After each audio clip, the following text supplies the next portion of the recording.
चौधरी ने जब बोला कि भारत में मोदी जी को हराना ज़रूरी है और राहुल गांधी को बुलाना बल्कि लेके आना ज़रूरी है। अब इसी में आंसर है कि रीज़न क्या है? जैसे हम चाहते हैं कि पाकिस्तान में गंदगी कभी भी बंद ना हो, वो भी चाहते हैं कि भारत में अगर कोई गंदगी फैला सकता है, तो राहुल इसलिए तकलीफ है कि भारत आँखें दिखाता है चाइना को, बेशक वो डोकलाम हो, बेशक वो बॉर्डर के ऊपर हो, बेशक वो ट्रेड हो, बेशक इनका मुँह काला करना हो, किसी भी बड़े प्लेटफ़ॉर्म्स के ऊपर भारत रुकता नहीं है, बेशक आपके पीछे क्यों पड़ी हैं। पाकिस्तान के बारे में हमें बताने की ज़रूरत नहीं है, मोदी जी का एक ही नारा था, मैं इन्हें भीख का कटोरा लेकर दुनिया में जाने के लिए मजबूर कर दूँगा। क्या वो वादा पूरा किया? तो आंसर इज़ येस। तो मोदी जी जो अब जो करते हैं वो तो जो बोलते हैं वो करते ही पप्पू है, उनको भी समझ आ गया कि भारत में पप्पू ही है। तो मुझे कहीं शक भी था। नमस्कार दोस्तों, मैं अंबर जैदी और एक बार फिर से आप सबका बहुत स्वागत है हमारे आज के खास कार्यक्रम इट्स डिबेटेबल में। और आज हमारे साथ मौजूद एक बार फिर से सुमित जैन जी, सीधे चाइना से। बहुत-बहुत स्वागत है आपका, नमस्कार। नमस्कार एम्बर जी, आपकी हँसी से पता लग गया है कि कोई बड़ा इंटरेस्टिंग टॉपिक लेके आने वाले हो आप। आज फॉर अ चेंज आज हम आपकी ससुराल की चुगली नहीं करेंगे। आप थोड़ा-सा अरे! आपके ससुराल के जो दोस्त हैं ना, उनकी चुगली करेंगे थोड़ा-सा ससुराल के रिश्तेदार, यू नो? चलिए। जी, तो फवाद चौधरी जो इमरान खान की सरकार में मंत्री हुआ करते थे, उन्होंने राहुल गांधी के एक ट्वीट जो एक वीडियो था जिसमें राहुल गांधी कैंपेनिंग के दौरान बोल रहे हैं, भाषण दे रहे हैं, उसको उन्होंने कोट करते हुए अपना समर्थन राहुल गांधी को दिया है कि राहुल गांधी इलेक्शन में जीते हैं। पाकिस्तान को अब हम सब जानते हैं कि हाफिज सईद से लेके जो भी पाकिस्तान के जितने भी नेता हैं या फिर उनके और उससे भी बड़े नेता हाफिज सईद जैसे, उनका पूरा समर्थन कांग्रेस को नज़र आता है। कांग्रेस तो अपने आप को प्रमोट या कैंपेन कहें पूरे ग्राउंड पे नहीं कर पा रही है। अब ज़रूरत ये पड़ गई है कि पाकिस्तान से फवाद चौधरी जैसे स्टार कैंपेनर को बुलाना पड़ गया है। क्या देख रहे हैं ये जो रिश्ता है, क्या कहलाता है? देखिए, पहली बात तो एम्बर जी, इसमें कोई शक नहीं है कि इनके पास खुद के पास कार्यकर्ता नहीं है। सारे कार्यकर्ता छोड़-छोड़ कर भाग रहे हैं कांग्रेस के। और इनका स्टार कैंपेनर पाकिस्तान वालों का बुलाया है। अब इसमें भी मुझे लगता है कि कोई और शक नहीं रहा। इसके बाद हाफ़िज़ सईद भी आने वाला है मैदान में और इनका जो आर्मी चीफ है वो भी बोलेगा कि राहुल गांधी को बुलाना अति आवश्यक है। भारत के अंदर। मोदी नहीं आना चाहिए। इसने भी ये डब्बू बोलते हैं इसको और आपको मालूम है कि ये स्पोर्ट्स का मिनिस्टर भी रहा है इसलिए जैसे ही पुलिस को देखता है तो भागना शुरू कर देता है, बिल में जाने की कोशिश करता है लेकिन इसे जैसे जानवर को उठा के लेके जाते हैं वैसे ही इसको उठाकर लेके गए गए थे। मैं उस जानवर का नाम देना नहीं चाहता हूँ क्योंकि इसकी कौम जो है इनकी, उसमें सबसे ज़्यादा पैदावार उसी जानवर की होती है और एक्सपोर्ट भी ये वही जानवर को ज़्यादा करते हैं। अब इसने टीवी 9 पे ऊपर आकर भी बड़े उल्टे-सीधे बातें बोली कि मोदी को हराना बहुत ही ज़रूरी है। आप सोच के देखिए, पाकिस्तान को भारत में कौन जीतता है, कौन नहीं जीतता, इसकी परवाह क्यों हो रही है? मैं इसका उदाहरण आपको देता हूँ अपने एक एग्ज़ाम्पल के साथ, कि जब इनके कंट्री में इलेक्शंस हो रहे थे, तब मैंने भी उनके टीवी चैनल्स के ऊपर जाकर एक खुलासा किया था कि भई इनके यहाँ पर जो इमरान खान है, इसका आना बहुत ही ज़्यादा ज़रूरी है और इसलिए हमने उसको फंडिंग भी करी थी, ताकि वो आकर पाकिस्तान के टुकड़े कर दे। और आपको सुनकर हैरानी होगी कि जो मेरी वो वीडियो थी, वो सुप्रीम कोर्ट में भी दिखाई गई है, आईएसआई की तरफ से देखिए प्रूफ आ गया। अब तो सुमित जैन भी बोल रहा है, हमने इमरान खान को फॉरेन फंडिंग में पैसे दिए हैं। तो इसको बोलते हैं कि दुश्मन कंट्री में आग लगाने की कोशिश की जाए। अब कोशिश क्यों की जाती है?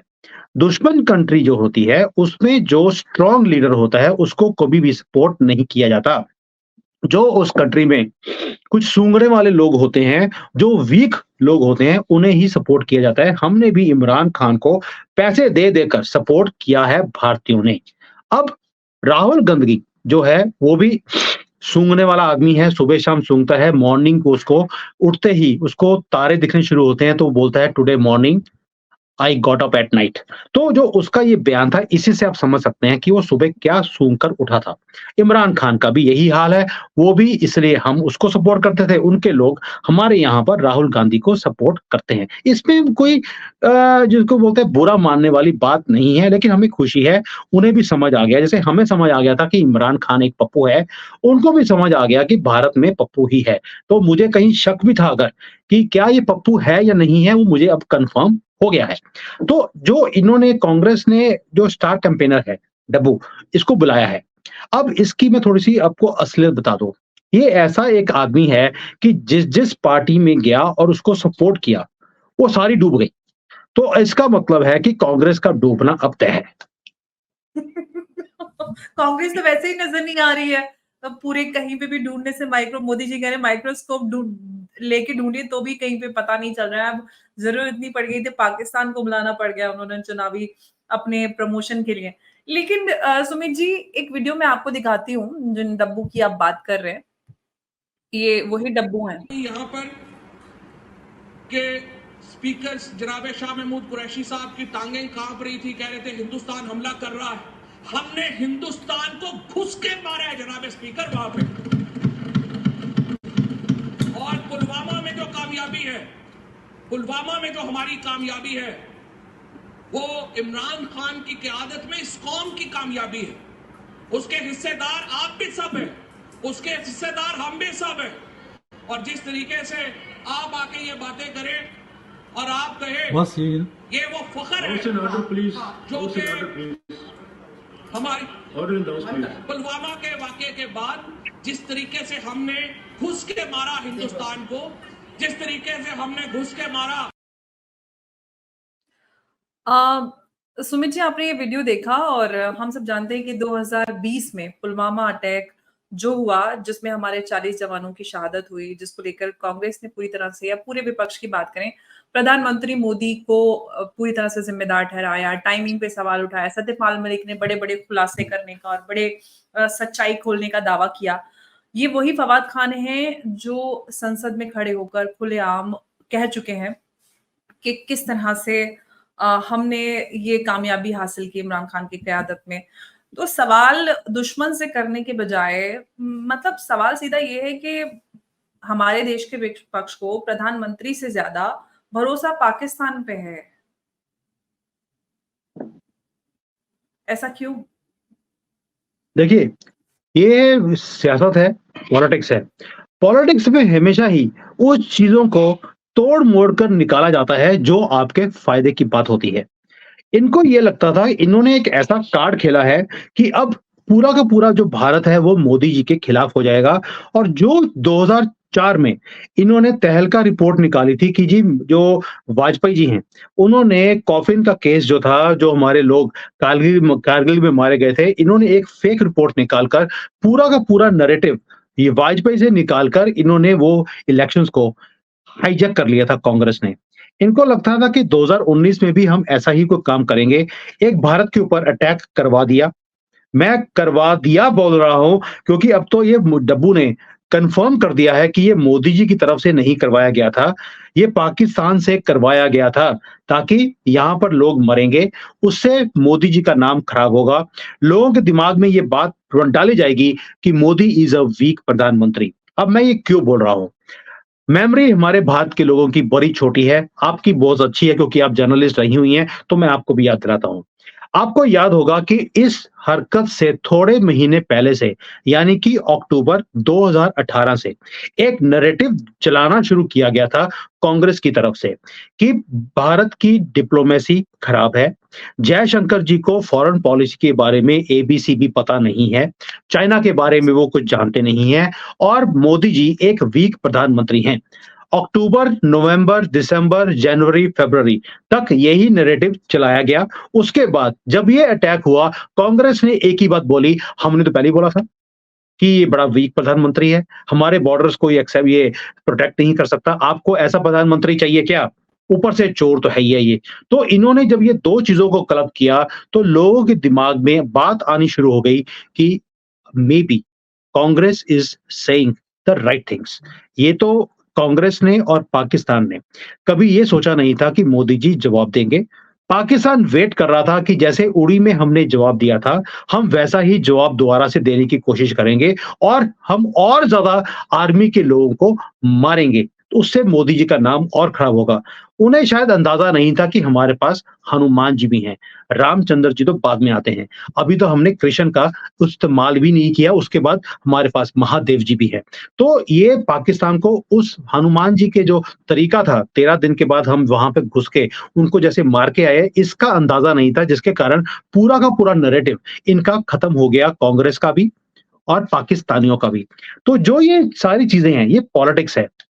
कांग्रेस ने बहुत ही गंदा कार्ड 2019 में पाकिस्तान के साथ मिलकर खेला था, मोदी जी को घेरने के लिए। अगर ये मोदी जी जवाब नहीं देते, तो ये गेम हमारे अगेंस्ट चली जाती और ये कांग्रेस की गंदी फैमिली दोबारा से हमारे ऊपर राज करते और हमारे सर के ऊपर बैठ के तांडव डांस करते, जैसे इन्होंने 2004 से 14 तक किया था।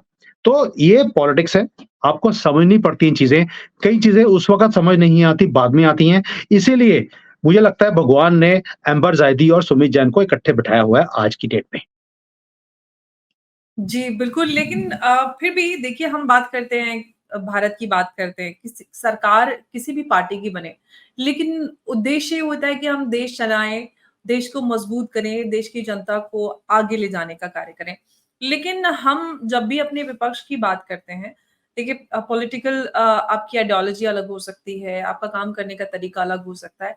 लेकिन जिस तरह से राहुल गांधी को लगातार हम देखते हैं, वो प्रधानमंत्री को लेकर जिस तरह के शब्द, जिस तरह की भाषा अमर्यादित तरीके से वो उनको एड्रेस करते हैं, कहीं न कहीं बड़े सवाल होते हैं और उससे ज़्यादा तो वो आतंकियों को वो इज़्ज़त दे देते हैं, जी लगा देते हैं। तो जिस तरह से राहुल गांधी काफ़ी सालों से कई सारी यात्राएँ उन्होंने की, हालाँकि वो यात्राएँ पूरी तरह से फ्लॉप रहीं, जनता के दिलों तक पहुँचने के लिए। सवाल ये है कि ऐसे में एक तरफ प्रधानमंत्री मोदी जो जनता के दिलों पे राज करते हैं, दूसरी तरफ राहुल गांधी जो कि मतलब अभी तक टच ही नहीं कर पाए जनता की नब्ज। कहाँ देख रहे हैं दोनों को आप अभी आने वाले चुनाव में? देखिए फवाद चौधरी ने इसका आंसर दे दिया है। फवाद चौधरी ने बोला कि Rahul Gandhi is on fire. मुझे लगता है कि राहुल गांधी के तशरीफ में से फायर निकल रही है और वो फवाद चौधरी को दिख गई है। तो दैट मीन्स कि राहुल गांधी रॉकेट की तरह यहाँ से उड़ने वाले हैं। उनका ऑलरेडी तशरीफ में से आग निकलनी शुरू हो गई है। रॉकेट में से भी जब निकलना होता है, उसमें शूट करना होता है, तो वो भी पूरी आग बरसता है। तो राहुल गांधी के ऊपर से भी और तशरीफ में से भी आग निकलती दिख रही है। किसको? फवाद चौधरी को। और ये जैसे ही 4 जून आएगा, आपको दिखेगा कि ये पहले तो इमीडिएटली उड़ेगा यहाँ से रॉकेट की तरह, बैंकॉक जाकर आएगा, मेडिटेशन करेगा, ध्यान करेगा वहाँ बैठकर, क्योंकि पूरी दुनिया में इसे सिर्फ बैंकॉक दिखता है ध्यान संध्या के लिए, क्योंकि ये संध्या को ही ध्यान लगाता है, सुबह-सुबह नहीं लगाता। तो ये जब वहाँ पर ध्यान लगाएगा, इसे समझ आएगा कि ये पिछले 5 साल में कहाँ-कहाँ पे इसने चक्कर लगाए, कौन से इसने धक्के खाए और उसके बाद कौन-कौन सी गलतियाँ मोदी जी ने की। अपनी गलतियाँ तो दिखती नहीं है, मोदी जी की गलतियाँ वहाँ पर ये इंट्रोस्पेक्ट करेगा, जिसे ये एनकैश नहीं कर पाया। तो एक तो ये चीज़ है, बाकी आपको मैं फ्यूचर दिखा रहा हूँ 4 जून को क्या होने वाला है। उसके बाद ये उड़ेगा बैंकॉक से, जब ये बिल्कुल शांत हो जाएगा अपनी सारी चीज़ों करने के बाद संध्या में, तो उसके बाद ये उड़ेगा वहाँ से नानी के घर जाएगा, देखेगा कि मेरे पास कितने पैसे बच गए हैं। फिर हो सकता है कि जो कथाकथित एक वर्ड होता है, मुझे लगता है मैंने गलत बोल दिया हिंदी का, अब मुझे करेक्ट कर सकती हैं। क तथाकथित हाँ, तथाकथित तथाकथित तथाकथित तथाकथित एक वर्ड होता है। ये तथाकथित इसकी जो वाइफ़ है यूके में, जहाँ पर इसकी अपनी कंपनीज़ भी हैं राहुल विंची के नाम पर, ये वहाँ जाकर फिर देखेगा कि मेरे कितने पैसे बच गए हैं, कौन से घर रह गए हैं, कौन से बेचने हैं अगले इलेक्शंस में पैसे लगाने के लिए। क्योंकि भारत में तो ऑलरेडी इसकी दुकानदारी बंद हो ही चुकी है। इसीलिए जो ये आपको धुआँ दिखता है फवाद चौधरी को इनके तशरीफ में से निकलता हुआ, वो रीज़न है। तो 4 जून की मैंने आपको पिक्चर दिखा दी कि क्या होने वाला है। As far as Modi ji is concerned, आपके कमेंट में आपने बोला कि मोदी जी दिलों में राज करते हैं। लोगों ने दिल से निकाल कर आँखों की पलकों पे बिठाना है उनको, मुझे ये दिखता है। क्यों? उसका रीज़न है। There is nothing great about Modi ji when it comes to looks. Looks में तो राहुल गांधी बहुत ही अच्छे लगते हैं। ऐसे लगता है कि शायद जैसे उन्होंने आजकल वेशभूषा बनाई हुई है, माला डाल लिया, बड़ी-बड़ी दाढ़ी रखी है, व्हाइट कुर्ता होता है, बीच में थोड़ा-सा परना-पुरना भी डाल लेते हैं कभी पीले रंग का। ऐसे लगता है कि साक्षात रामचंद्र जी खुद ही आकर ध्यान संध्या कर रहे हैं, शिव भगवान की। तो जो लेकिन मोदी जी हैं, उनका काम डिफरेंट है। उन्होंने ऐसा कुछ भी काम नहीं किया जिसमें अपनी छवि को इंक्रीज़ करने का काम किया हो। उन्होंने काम किया भारत के लिए। उनके लिए भारत सुप्रीम है। उन्होंने कभी भी अपनी फैमिली के लिए नहीं सोचा है, अपनी इमेज के लिए नहीं सोचा है, भारत की इमेज के लिए सोचा है। मैं उसको कैसे एक्सप्लेन कर सकता हूँ? चाइना में जब वो आए थे यहाँ पर 2016-15 में 15 या 16-17 में आए थे, तब उन्होंने एक ही बात करी यहाँ पर आकर कि मैं भारत की जो छवि है, उसको चाइना में कैसे इम्प्रूव करूँ? और हम लोग जब वहाँ पर उनके जो भाषण था 6-7 हज़ार लोग थे, भारतीय थे सारे, उनको एक ही चीज़ बोली कि जब आप भारत में आए, पहली बात तो ये है कि आप मेरे रिप्रेजेंटेटिव हो भारत के, यहाँ पर। जब आप यहाँ बैठे हो तो चाइनीज़ को भारत की चीज़ें बताइए कि चाइना भारत में क्या-क्या चीज़ अच्छी है। It is not about our buildings only, it is of about yoga. तब तो योग का कोई मैटर भी नहीं था कि एक वर्ल्ड में एक चीज़ योग डे मनाया जाएगा। उससे पहले ही उन्होंने योग को प्रमोट करना शुरू कर दिया था, आयुर्वेद को प्रमोट करना शुरू कर दिया था, हमारे ग्रंथों के बारे में वो बात कर रहे थे। अब चाइनीज़ को हमारे कल्चर, हमारा खान-पीन, हमारी भेष-भाषा जो सारी चीज़ें होती हैं, इसके बारे में बताइए। इन्हें बताइए कि भारत कितना ब्यूटीफुल है, कितना कलरफुल है। एक जज़्बा था उनकी बात में। और जब आप भारत आएँ कभी भी, आप साथ में 2-4 चाइनीज़ को साथ में लेकर आएँ, ताकि उन्हें दिखाएँ कि भारत क्या चीज़ है। और भई मैं इतना टच था कि मैं तो अपने घर में चाइनीज़ को ले आया।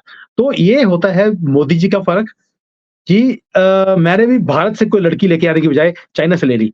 तो ये चीज़ है, एक डिफ़रेंस है मोदी जी में और राहुल गांधी में कि जब वो टच करते हैं मोदी जी, वो ऐसे टच करते हैं कि मैं आपको एक और चीज़ डिक्लेयर करता हूँ, यहाँ पर कुछ भी सनातन का या भारत का करना इम्पॉसिबल है। उसके बाद मैंने यहाँ पर वर्कशॉप्स मैं करता था, बिज़नेस वर्कशॉप्स। मैंने उसमें थोड़ा-सा मेडिटेशन टच, थोड़ा-सा मैं बिकॉज़ मैं खुद स्पिरिचुअल हूँ, मैं बहुत सालों से स्पिरिचुअल प्रैक्टिसेज़ कर रहा हूँ, मैंने उसको जॉइन करना शुरू किया। लोगों को एक एक डिफरेंस दिखना शुरू हुआ कि yes there is some difference. उसके बाद जब भी मैं भारत आता था, आई यूज्ड टू डिक्लेयर कि मैं भारत जा रहा हूँ, anybody wants to come with me, please come along. तो मैं स्पिरिचुअल प्लेसेस पे भी मेरे ट्रिप्स होते थे। You won't believe every time एक पूरी फ्लाइट फुल भर के मेरे साथ आती थी भारत के अंदर और मैं कैसे लेके आता था मैं अभी यहाँ पे बताना नहीं चाहता हूँ on a open channel because उन सब लोगों के लिए दिक्कत हो जाएगी जो मेरे साथ आए थे। तो ये एक डिफरेंस है जो मोदी जी लेकर आते हैं। जब वो बाहर जाकर इतना काम कर रहे हैं भारत के लिए, आप सोच के देखिए भारत में क्या कुछ कर रहे हैं। इसलिए 4 जून को he will come with a thumping majority and after that जो काम करने वाले हैं वो भी एक ऐतिहासिक होंगे। तो मैंने आपको राहुल गांधी का तो बता ही दिया, जो रॉकेट की तरह वो उड़ने वाले हैं और मोदी जी का बता दिया कि जैसे आजकल है कि रॉकेट उड़ के जाता है उसके बाद आराम से आके लैंड भी कर जाता है, मोदी जी वही करने वाले हैं और बहुत स्थिरता से भारत को आगे लेके जाने वाले हैं। That is the future of Bharat और भारत को ऐसा प्रधानमंत्री ही चाहिए। बिल्कुल और बिल्कुल आपने एकदम सही कहा क्योंकि इनफैक्ट पाकिस्तान से भी समय-समय पर मोदी जैसे प्रधानमंत्री की माँग उठती रहती है कि हमारे देश को भी ऐसे प्रधानमंत्री की ज़रूरत है। लेकिन सुमित जी एक बड़ा फ़ैसिनेटिंग सा फैक्ट है, जिस तरह से मोदी जी को हराने के लिए पाकिस्तान, चाइना, यूएस और जितनी भी वेस्टर्न पावर्स हैं, वो सब ऐसे यूनाइट होके आ रही हैं। इसको किस तरह से देख रहे हैं? सब लगे हुए हैं हराने के लिए मोदी जी को। विपक्षियों ने तो पूरा एक इंडिया अलायंस बनाया ही है मतलब इन पावर्स ने भी इकट्ठा होना शुरू कर दिया। हुँ। देखिए आपको मालूम है कि चाणक्य जी ने एक बार चीज़ बोली थी। चाणक्य जी बोल रहा हूँ क्योंकि चाणक्य बोलता हूँ तो लोग अमित शाह की इमेज को अपने दिमाग में रख लेते हैं। मैं एक्चुअल ओरिजिनल चाणक्य जी की बात कर रहा आचार्य हूँ। आचार्य चाणक्य। हाँ, आचार्य चाणक्य जी की बात कर रहा हूँ। उन्होंने बोला था कि जब आपके राजा के खिलाफ सारी फॉरेन की ताकतें इकट्ठी हो जाएँ, इसका मतलब है कि आपका राजा सही काम कर रहा है और वही आपके फ्यूचर को सिक्योर भी करेगा। अब ये सारी ताकतें आपके पीछे क्यों पड़ी हैं? पाकिस्तान के बारे में हमें बताने की ज़रूरत नहीं है। मोदी जी का एक ही नारा था, मैं इन्हें भीख का कटोरा लेकर दुनिया में जाने के लिए मजबूर कर दूँगा। क्या वो वादा पूरा किया? तो आंसर इज़ येस। तो मोदी जी जो अब जो करते हैं वो तो जो बोलते हैं वो करते ही करते हैं। वो तो करते ही हैं और जो नहीं मैनिफेस्टो बोलते और जो नहीं बोलते वो तो एकदम पक्का करते हैं। डेफिनिटली करते हैं। डेफ़िनेटली करते हैं। तो पाकिस्तान के तो जो रोना और धोना, ऊपर से रोना और नीचे से धोना, वो लगातार रहेगा ही रहेगा, वो रुक नहीं सकता। As far as China is concerned, अब चाइना को मोदी जी से तकलीफ क्या है? अब आप याद रखिए कि जब कांग्रेस की सरकार थी, 2008 में बेशर्मी से एक एग्रीमेंट किया जाता है, उसके बाद हमारे भारत की जितनी भी इंडस्ट्री है उसका भट्ठा बैठ जाता है और सारी की सारी मार्केट टेक ओवर हो जाती है with cheap low quality Chinese products. मतलब कि आपने कुछ ना कुछ करके मुझे अपने ससुराल की निंदा करने पे लेके आना ही होता है। आपने वो काम कर दिया दोबारा से, कोई बात नहीं।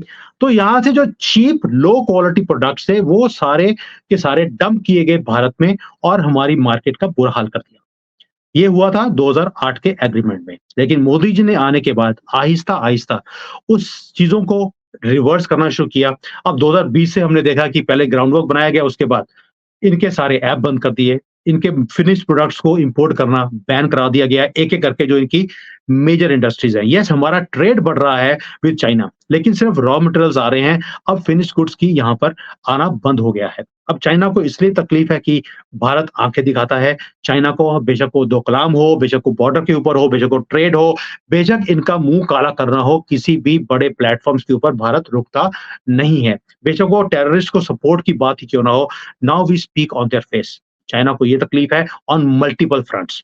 अमेरिका को तकलीफ ये है कि उन्होंने दादागिरी दिखाई है हमेशा ही भारत को और उन्होंने वो टाइम देखा है जहां पर हमारे प्रधानमंत्री जाकर पहले उनके कदमों पे, उनके जूतों के ऊपर मनमोहन सिंह हो, राहुल गांधी हो, सोनिया गांधी हो, जाकर उनके जूतों को चूमते थे। उसके बाद बोलते थे, हाँ जी बसर, आप बताइए हमने क्या करना है। हमने वो सारे टाइम देखे हुए हैं और मनमोहन सिंह को तो हमने यूनाइटेड नेशंस में जाकर जब हमारे ऊपर अटैक होते थे, ये जाकर बोलते थे, देखिए अमेरिका जी, पाकिस्तान ने हमारे ऊपर अटैक कर दिया है। आप इन्हें बताइए कि हमारे ऊपर अटैक ना करें। बाकी ऐसी लैंग्वेज यूज़ की जाती थी अमेरिका के सामने, तो वो एक सुपीरियॉरिटी कॉम्प्लेक्स अमेरिका से जाता नहीं है।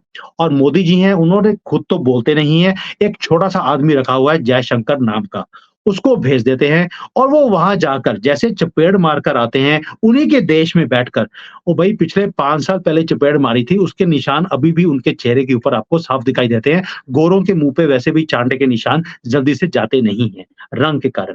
तो इसलिए अमेरिका को जो थोड़ी-सी तकलीफ होनी तो लाज़मी है। तो इसलिए ये सारे के सारे जो देश हैं इकट्ठे होकर मोदी जी को हराने में लगे हैं। अब आप सोच के देखिए, जो ये फवाद चौधरी है, मैं दोबारा से क्योंकि अब टॉपिक थोड़ा-सा बड़ा फ़ेवरेट आदमी लगता है फवाद चौधरी। तो फवाद चौधरी ने जब बोला कि भारत में मोदी जी को हराना ज़रूरी है और राहुल गंदगी को बुलाना बल्कि लेके आना ज़रूरी है। अब इसी में आंसर है कि रीज़न क्या है? जैसे हम चाहते हैं कि पाकिस्तान में गंदगी कभी भी बंद ना हो, वो भी चाहते हैं कि भारत में अगर कोई गंदगी फैला सकता है तो राहुल गंदगी ही है। तो इसको लेके आना बहुत ही ज़रूरी है। कल मैं एक शो कर रहा था, लाइव शो था शाम को, तो एक जिहादी पाकिस्तान का, क्योंकि वहाँ पर 25 करोड़ जिहादी ही रहते हैं, उनमें से एक जिहादी, मुझे नहीं पता कि बड़ा था कि छोटा था, लेकिन उसने आके भी बोला कि इंशा पता नहीं क्या होता है उनका, कि इसके हिसाब से भारत में जो अगले वज़ीर-ए-आज़म होंगे, वो राहुल गंदगी होंगे। तो वो भारत किसने वर्ड कहा? नहीं यूज़ किया था। गुड आई डोंट इंशा। Know what they word there is some word they use, I do not know what it is, शायद इंशा जय श्री राम होगा। तो उसने वो वर्ड यूज़ किया, उसने बोला कि अगला प्रधानमंत्री राहुल गंदगी होगा। तो मैंने बोला यार क्या पाकिस्तान में इलेक्शंस आने वाले हैं क्या? कि आपने ऑलरेडी डिक्लेयर किया कि ऑलरेडी आपने, क्योंकि इलेक्शन तो होते नहीं है, सिलेक्शन ही होती है और इनके आर्मी चीफ ने भी शायद डिक्लेयर कर दिया है कि हमने सारे एक्सपेरिमेंट अपनी कंट्री में करके देख लिए। बेशक वो शरीफ हो, जो शरीफ नहीं निकले, वो इमरान खान हो, वो भी खान नहीं निकला, वो भी पता लगा कि ये खान नहीं था और इन्होंने सारे एक्सपेरिमेंट करके देख लिए और लेकिन कोई भी पास नहीं हुआ। शायद राहुल गांधी ही पास कर दे उनकी कंट्री को, तो शायद इनकी कंट्री में अगला वज़ीर-ए-आज़म राहुल गांधी बनने वाला है। वहाँ पर शायद ये बातें चलनी शुरू हो गई। फवाद चौधरी ने भी यही बोला है कि अगला प्रधानमंत्री राहुल गांधी होना चाहिए। शायद वो पाकिस्तान की बात कर रहा है क्योंकि वो भी 5-6 पार्टियाँ जो उनके पास हैं, सबको शिफ्ट करके वो कोई भी ऐसी पार्टी नहीं है जहाँ पर वो ना गया हो और उसे डुबोया ना हो। अब उसको लगता है कि अगर राहुल गांधी वहाँ आकर अपनी पार्टी बना लेते हैं, कांग्रेस या नॉन कांग्रेस, वो क्योंकि यहाँ पे तो पार्टी इनकी ऐसी है, वहाँ पर तो ऐसी होगी क्योंकि अंगूठा दबा ही रहता है आर्मी चीफ के नीचे। तो वहाँ पर अगर राहुल गांधी जाकर अपनी पार्टी बनाते हैं, तो राहुल हो सकता है कि फवाद चौधरी उनको सपोर्ट करे और वहाँ के प्रधानमंत्री राहुल गांधी आसानी से बन भी जाएगा। रीज़न है क्योंकि गधे गधों को ही सपोर्ट कर सकते हैं। बिल्कुल। और जो ट्रेड पाकिस्तान के साथ भारत करता था टेररिज्म के, क्योंकि यहाँ पर आतंकी हमले होते थे, ब्लास्ट होते थे बड़े-बड़े, और कोई भी कड़ा कदम सरकार की तरफ से नहीं उठाया जाता था, तो जो पाकिस्तान की टेरर फैक्ट्री और उनका कारोबार था, उसमें समर्थन पूरी तरह से कांग्रेस करती थी। पूरी तरह से उनका कारोबार बंद हो गया, और उस कारोबार को खोलने के लिए उम्मीद वो सिर्फ कांग्रेस से ही लगा सकते हैं, जो कि राहुल गांधी हैं, चश्मो-चराग कांग्रेस के। हालाँकि कुछ हो नहीं पा रहा है, लग रहा है उनको पाकिस्तान में जाके इलेक्शन लड़ना पड़ेगा प्रधानमंत्री का ख्वाब पूरा करने के लिए।